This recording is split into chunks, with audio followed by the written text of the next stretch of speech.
Jadi dalam perjalanan ini, dunia yang susah ini, ketika Nabi mengajar Muaz bin Jabal tadi ni, Allahumma a'inni ala zikrika, ya Allah, jadikanlah aku orang yang paling ingat kamu. Yang ni antara rahsia untuk senang dan berjaya dan tenang dalam hidup. Ni ya, dalam perjalanan ni saya cerita perjalanan kita ni.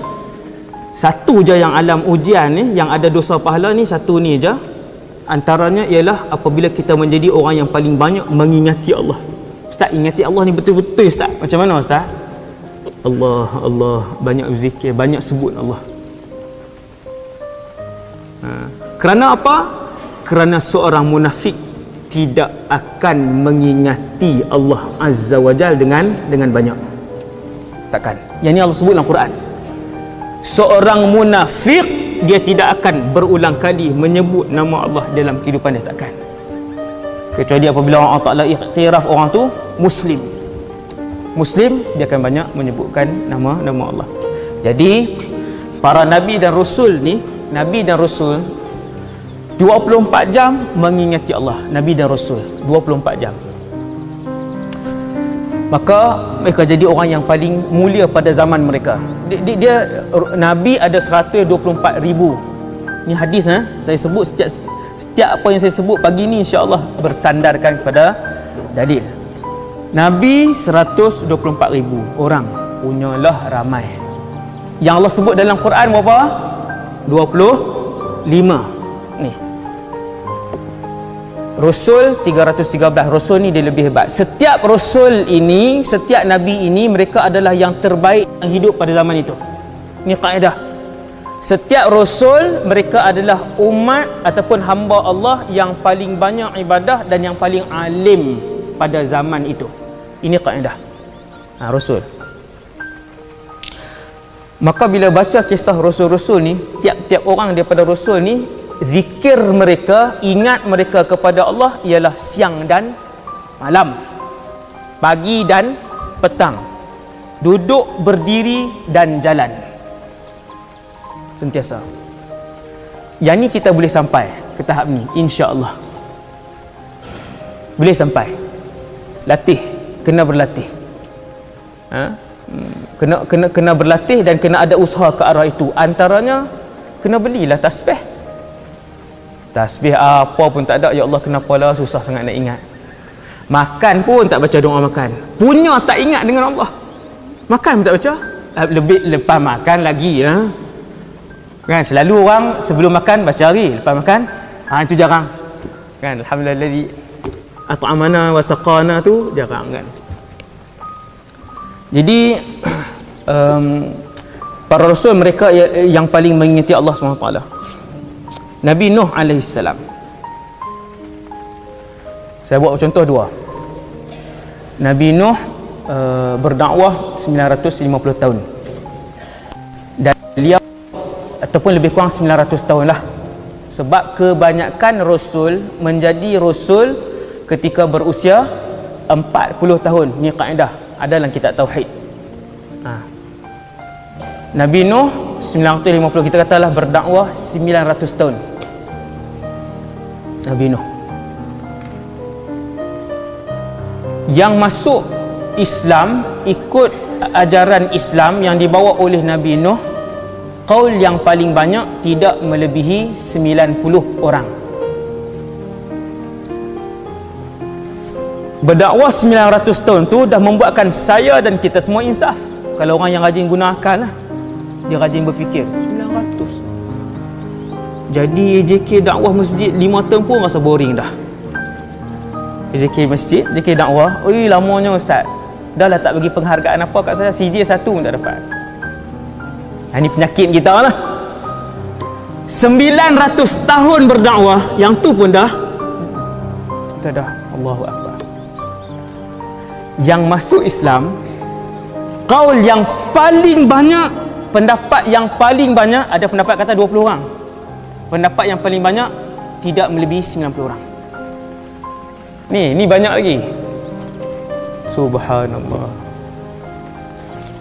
Allah Ta'ala sebut dalam Quran bahawa Nuh alaihi salam dia sebut, ya Allah, inni da'autu qaumi lailan wa nahara. Ya Allah, aku keluar daripada rumah mengajak mereka untuk beriman kepada kamu lailan wa nahara, malam dan siang. Bukan 8-4 petang bukan 8-4 petang lepas tu balik tengok TV. Balik tengok TV, balik main WhatsApp. Ya Allah, aku berdakwah kepada mereka lailan wa nahara, malam dan siang. Tetapi yang beriman banyak tu saja. Akhirnya Nabi Nuh pun berdoa, Rabbi, ya Allah, inni maghlubun fantasir. Ya Allah, sesungguhnya dakwah aku kepada mereka setakat ini saja. Nabi Nuh sebut, ya Allah, kalau datang lagi 10 generasi pun mereka akan kekal begini. Ya Allah, setakat ini saja yang aku mampu, fantasir, kenakanlah hukuman kepada mereka. Berapa ayat Nabi Nuh berdoa? Rabbi inni maghlubun fantasir. Menangkanlah aku ya Allah, kenakanlah hukuman kepada mereka. 4 perkataan. Saya nak bagi tahu ni, poin saya nak bagi tahu ialah, tengok di sini, fokus kepada apabila seseorang itu sentiasa mengingati Allah, banyak memuji Allah, banyak berzikir kepada Allah, maka permintaan dia akan dimakbulkan oleh Allah Subhanahu wa taala. 900 tahun Nuh alaihi salam tidak pernah mendoakan kepada umatnya untuk dimusnahkan. Setelah 900 tahun berdakwah, baru dia angkat tangan, dia kata, ya Allah, setakat ini sahaja aku berdakwah, menangkanlah aku ya Allah. Ayat selepas itu Allah Ta'ala jawab, cerita dalam Quran, fafatahna abwabas sama. Fa ada 2 fa. Satu fa yang asal kalimat fataha, buka. Fa yang satu lagi bukan asal kalimat. Fa yang satu lagi berfungsi untuk menunjukkan kepada pembaca yang faham bahasa Arab bahawa kami melakukan perbuatan itu immediately, terus. Litartib wa ta'qib dipanggil bahasa Arab. Maka ada fafatahna. Selepas Nabi Nuh angkat tangan, Rabbi inni maghlubun fantasir, maka langit terbuka luas. Bukan selepas 3 tahun tau. Siapa yang selalu baca sirah, insya-Allah sirah saya akan baca di Masjid Negeri. Sirah ringkas je, ni paling kecil, 500 muka surat, buku yang paling kecil. Sesiapa yang membaca kitab sirah, dia akan melihat apabila Rasulullah berdoa, doa itu terus akan berlaku. Ini rahsia dia. Ini rahsia dia. Dengan sebab tu yang paling banyak berzikir, mereka ialah orang yang paling mudah untuk dimakbulkan doa oleh Allah Subhanahu wa taala. Fafatahna, terus kami buka pintu langit, kata Allah, fafatahna abwabas sama bima'in munhamir, maka kami terus buka pintu langit untuk dicurah-curahkan air yang banyak. Satu lagi contoh. Ni Rasul, tengok tadi Rasul, ni Rasul. Rasul yang sifat mereka zikir 24 jam.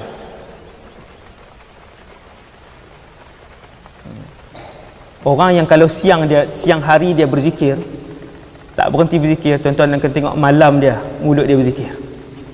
Payah jumpa. Kan?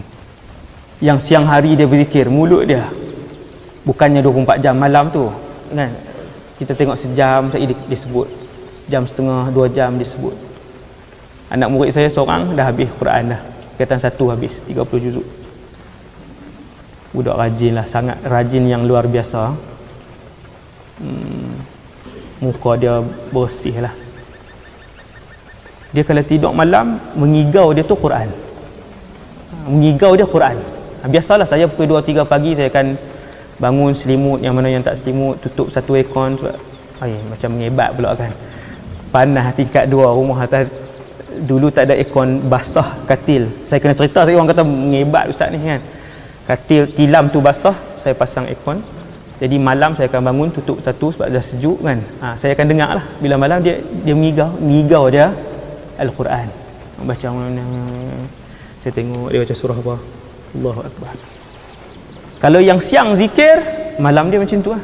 La ilaha illallah, mulut dia. Subhanaka inni kuntu minadh zalimin. Faida kalihul lain. Mulut dia. Para rasul begitu. Kena tengok jam ni, tengok jam. 5 minit saja lagi.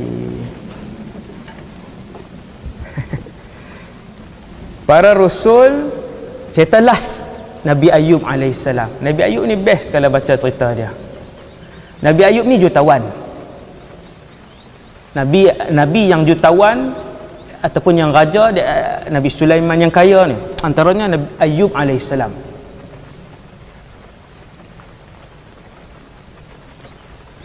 Dia jutawan, harta dia sangat banyak, tanaman dia, binatang, ternakan dia, tanah dia. Anak dia berapa orang? Anak dia 14, tak silap saya. Saya tak ingat dah. Sakit. Lebih kurang umur 60 tahun sakit.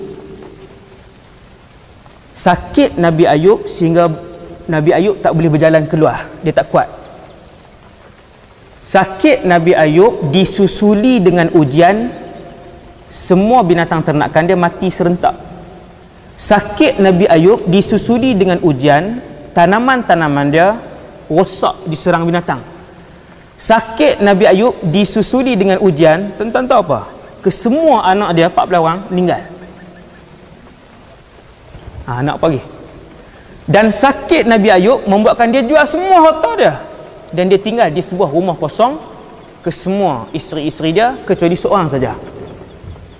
Yang berkahwin ni selalunya isteri pertama kan, tapi saya tak tahu isteri yang keberapa yang Nabi Ayub yang duduk, yang setia dengan dia, yang jaga beliau dan sakit beliau sehingga sebahagian dagingnya luruh. Hak ulat makan apa semua tu hadis tak betul, cerita Israiliyat. Tetapi sakit dia teruk sampai bangun tu perlu orang tolong, makan perlu orang tolong sebagainya. Setahun, 5 tahun, 10 tahun, 13 tahun, 18 tahun tidak sekalipun Nabi Ayub berdoa, ya Allah sembuhkanlah aku. Yang ni bila saya tengok kan sama macam Nabi Nuh tadi, sama macam Nabi Nuh. Nabi Ayub juga dia tak pernah berdoa, ya Allah sembuhkanlah aku. Kita ibu-ibu sekalian, kita ni ayah-ayah sekalian, hari pertama sakit kepala, ya Allah sakitlah ya Allah, kenapa lah uji aku ya Allah. Banyak lagi orang lain dalam taman ni. Hari pertama berapa kali? 13 kali mengeluh, 13 kali mengeluh. Nak buat kerja apa tak boleh ya Allah, tak buat kerja apa pun tak boleh, tak jadi kerja hari ni ya Allah. Ya ilaha illallah. Dengan sakit yang begitu Nabi Ayub tak pernah menyebut 18 tahun, tak pernah sebut. Sampailah saya pendekkan cerita, nak tutup dah. Isteri Nabi Ayub kritikal, duit nak makan pun memang sampai tak ada. Dia jual rambut dia. Isteri Nabi Ayub AS, dia jual rambut panjang dia. Waktu tu rambut digunakan untuk apa saya tak tahu. Nabi Ayub pegang isteri dia, tengok tak ada. Sampai jual tu sampai tak ada apa dah. Harta pun tak ada apa semua. Barulah ketika itu Nabi Ayub dia sebut apa? Rabbi inni massaniyaddur wa anta arhamur rahimin. Ya Allah, aku sakit dan kamu. Dia tak minta juga lah. Dia sebut, ya Allah, aku sakit. Wa anta arhamur rahimin. Engkaulah Tuhan yang menyayangi orang yang lemah. Macam tu je doa dia. Habis Nabi Ayub sebut doa tu dengan mulut dia, fastajabna lahu. Fa tadi ni, fastajabna lahu, kami makbulkan permintaan dia. Makbul terus. Sebab apa? Sebab antara sifat ciri untuk orang Taala memakbulkan seorang itu bila dia sentiasa